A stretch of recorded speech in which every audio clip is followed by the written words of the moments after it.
Shalom, saudara yang Tuhan kasih, kita berjumpa lagi dalam kebenaran firman Tuhan yang saya akan bawakan di dalam kitab Ibrani pasal yang ke-13 ayat yang kedua. Demikian bunyi firman Tuhan, jangan kamu lupa memberi tumpangan kepada orang, sebab dengan berbuat demikian beberapa orang dengan tidak diketahuinya telah menjamu malaikat-malaikat. Amin. Saudara yang Tuhan kasihi, firman Tuhan ini jarang sekali dipraktekkan dengan kehidupan kita sebagai anak-anak Tuhan pada saat ini. Kenapa? Ada banyak orang yang ciri dari zaman dulu bahwa orang senang berpergian dari satu tempat ke tempat yang lain. Kemudian kita berkata bahwa sama saja, orang zaman sekarang pun suka bepergian dari kota satu ke kota yang lain. Tetapi apa bedanya dengan orang zaman dulu yang suka bepergian dengan orang yang zaman sekarang suka bepergian? Mungkin kita berpikir bahwa orang-orang zaman dulu itu bepergian dengan berjalan kaki. Mereka berjalan kaki dengan kekuatan yang maksimal dan jauh sekali dengan membawa bekal-bekal, makanan, minuman di dalam tas mereka. Mereka membawa persediaan, bahkan saat itu dia mungkin mengalami suatu keletihan dan dia harus beristirahat di tempat yang sangat-sangat sederhana. Mungkin di tempat-tempat orang yang tidak kita kenal. Ada banyak orang yang bepergian zaman dulu. Mereka bermalam di tempat penduduk yang mungkin sama sekali nggak dikenal, bahkan tidak pernah bertatap muka satu dengan yang lain. Dan itulah bedanya orang yang zaman dulu bepergian dengan cara yang sangat sederhana.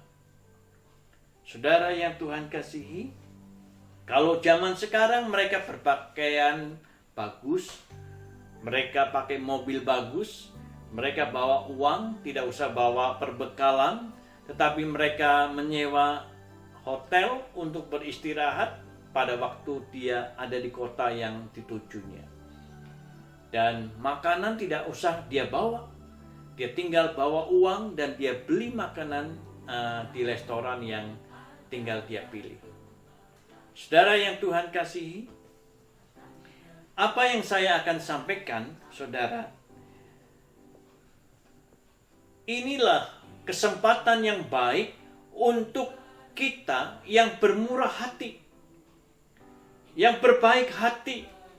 Apakah kita masih mempraktekkan firman Tuhan seperti yang dikatakan memberi tumpangan kepada orang-orang asing, memberi tumpangan kepada orang-orang yang tidak kita kenal? Allah menganjurkan agar firman ini tetap dipelihara, tetap dijalankan, tetap kita lakukan. Kita membuka pintu rumah kita untuk tumpangan kepada orang-orang yang mungkin kita tidak kenal, saudara. Apakah kita masih bisa seperti perbuatan firman Tuhan yang kita baca tadi, saudara, memberi tumpangan kepada orang-orang yang bepergian jauh.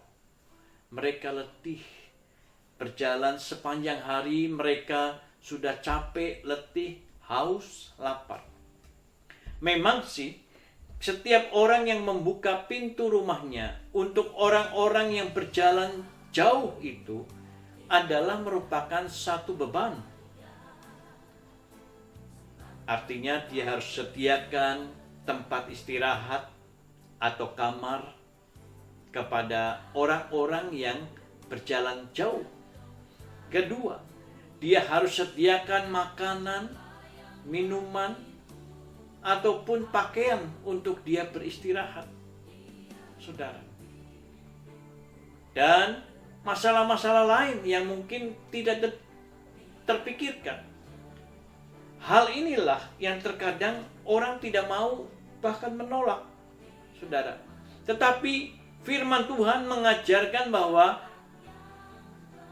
kita harus menerima orang-orang yang berjalan jauh dan membutuhkan pertolongan dari kita. Siapa lagi? Kalau kita sebagai anak-anak Tuhan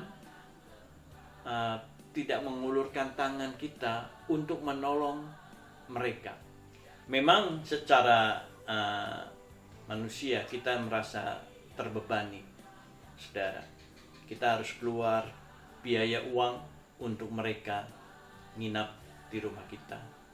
Kita menyediakan apa yang mereka butuhkan agar mereka besok pagi dengan tubuh yang sehat mereka bisa meneruskan perjalanannya untuk pergi dengan tujuan ke kota yang mereka tuju.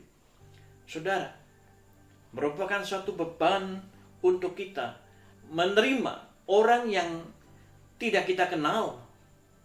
Merupakan suatu beban mungkin orang yang kita tidak terpikirkan, tahu-tahu datang ke rumah kita, kita terima dan kita mengeluarkan banyak anggaran yang tidak terduga. Tetapi saudara yang Tuhan kasihi, inilah firman Tuhan yang harus kita jalankan. Dengan kejadian seperti ini, malaikat Tuhan melihat perbuatan kita. Apakah kita masih mau menerima orang-orang yang tidak layak mungkin kita kasihi? Orang-orang yang tidak layak kita beri tumpangan di rumah kita. Saudara, apakah hanya orang-orang yang kita kenal saja yang kita terima sebagai tamu kita? Sebagai orang percaya, Allah menganjurkan kita pun harus menerima orang-orang yang mungkin secara kasat mata tidak layak kita terima. Malaikat akan menyaksikan perbuatan itu di dalam kehidupan sehari-hari. Saudara, terkadang kita curiga dengan situasi yang dunia beritakan. Kita curiga dengan orang-orang asing. Kita negative thinking kepada orang-orang yang kita tidak kenal. Kadangkala kita berbicara kepada anak-anak kita yang masih kecil-kecil. Hati-hati ya, kalau kamu di rumah, kalau ada orang yang tidak kenal, jangan buka pintu. Hati-hati kamu di rumah. Jangan mau ngobrol atau bicara dengan orang-orang yang tidak kita kenal. Saya mengerti, saya paham. Dengan perkataan seperti itu, orang tua itu agar menjaga anaknya tetap safety, aman di dalam situasi kehidupan rumah tangga kita. Saya tahu, saya mengerti saudara. Tetapi Allah mengajarkan kepada kita, saudara, untuk mempraktekkan yang jarang sekali kita praktekkan, yaitu menerima orang-orang yang tidak kita kenal. Kita membuka pintu rumah kita agar mereka boleh bertamu dan bahkan menikmati makan minum di dalam rumah tangga kita. Jadi terkadang kita berpikir, apakah firman Tuhan itu masih relevankah kita menerima orang-orang yang kita tidak kenal, membagi kasih kita kepada orang-orang yang tidak layak kita kasihi? Saudara yang Tuhan kasihi, jadi bagaimana firman Tuhan ini? Berat, memang berat, tetapi Allah memberikan satu firman itu bukan tidak mampu kita sebagai manusia untuk melakukan firman itu. Yang penting kita mempunyai komitmen di dalam kebenaran firman Tuhan. Kita mau menolong, memberikan kemampuan kita untuk menolong orang-orang yang tidak layak kita kasihi. Saudara yang Tuhan kasihi, apalagi saat sekarang dengan adanya virus COVID-19, saudara, ada banyak orang yang membutuhkan pertolongan kita. Apakah kita harus berpangku tangan, berdiam diri? Itu urusan dokter, itu urusan pemerintah. Saudara,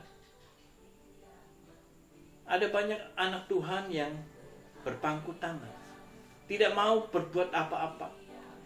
Tetapi kembali lagi, kebenaran firman Tuhan adalah iya dan amin. Jikalau kita mau membagi, membuka tangan kita untuk saudara-saudara kita yang membutuhkan, niscaya, saya percaya, malaikat Tuhan ada bersama dengan kita. Berkat-berkat Tuhan tidak pernah kekurangan pada waktu kita memberi. Justru pada waktu kita memberi, orang berpikir kita kurang, tapi Allah menambahkan berkat itu kepada kita. Saudara yang Tuhan kasihi, itulah yang Allah inginkan. Kita harus mempunyai hati yang penuh dengan belas kasihan, seperti Allah mengasihi kita. Kasih yang Allah ajarkan adalah kasih yang tidak pandang bulu. Kepada siapapun kita harus tetap mengasihi. Kita tidak boleh sukuisme, kita hanya mengasihi suku satu, membenci suku yang lain. Allah tidak pernah mengajarkan seperti demikian kepada siapa saja. Walaupun mungkin kita berbeda, pandangan kita berbeda. Ada banyak orang saat ini yang kita alami, mereka berjualan, tapi kita lihat bahwa tidak ada yang beli. Dia pulang dengan jualan yang masih penuh. Saudara, ada banyak orang driver ojek online, mereka jalan, tidak ada yang menumpang, dan pulang dengan tidak membawa uang. Ada banyak orang-orang yang perlu uluran tangan kita, saudara. Tumpangan tangan kita. Sehingga orang-orang yang demikian melihat bahwa perbuatan kita semata-mata hanya perbuatan di dalam Kristus Yesus Tuhan. Pada waktu kita menolong orang, orang itu melihat, kok orang itu baik ya? Siapa gerangan orang itu? Oh, anak Tuhan. Saudara, jadi pada waktu itulah kesempatan, pada waktu kita melihat orang menderita, pada waktu orang kesusahan, kita menolong. Disitulah kita banyak memenangkan banyak jiwa. Kesempatan yang indah pada saat ini, marilah berbuat baik kepada siapa saja. Allah inginkan kita berbuat baik, baik kepada orang yang kita kenal, terlebih kepada orang-orang yang tidak kita kenal, yang mungkin tidak layak kita kasihi. Berbuat baiklah semaksimal mungkin, sekuat tenaga, semampu kita, dan Allah akan menolong kita di dalam kehidupan kita hari lepas hari. Amin. Buat firman Tuhan. Tuhan Yesus memberkati.